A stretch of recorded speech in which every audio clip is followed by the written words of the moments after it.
Hello ছোট্ট বন্ধুরা, আজ আমি তোমাদের দেখাবো ক্লে লকেটের কালার করা। আমি দেখো একটি সানফ্লাওয়ার লকেট বানিয়েছিলাম এবং মাঝখানে একটি মিরর দিয়েছি এবং তারপরে আমি পাপড়িগুলো দিয়ে সানফ্লাওয়ার লকেট বানিয়েছি। আগের ভিডিওতে আমি দেখিয়েছি। এখন কালারিং করবার পালা।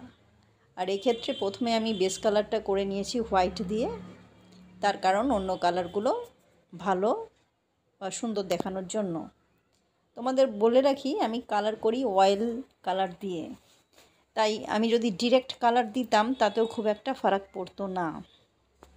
তো যাই হোক, প্রথমে আমি তোমাদের বোঝার সুবিধার জন্য বা ফেব্রিক কালার দিয়ে করার জন্য হোয়াইট প্রাইমার কালারটা দিয়ে নিলাম এবং তারপরে আমি আমার ধরতে অসুবিধা হচ্ছিল বলে দেখো আমি একটি কাপের ওপরে এটা রেখেছি।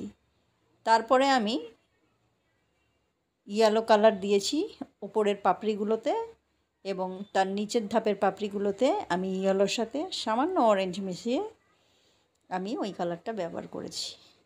আর এইভাবে ধীরে ধীরে আমি সানফ্লাওয়ারটা কালার করেছি।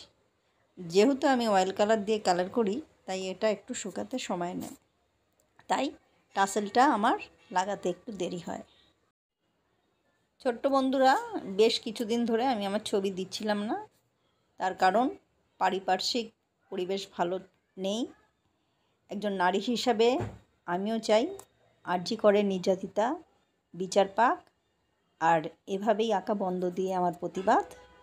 আমি খুব শিগগিরই তোমাদের আবার আঁকা দিতে থাকবো। ততদিন তোমরা আমার সাথ দিও। ভালো থাকবে সকলে, সুরক্ষিত থাকবে। ধন্যবাদ।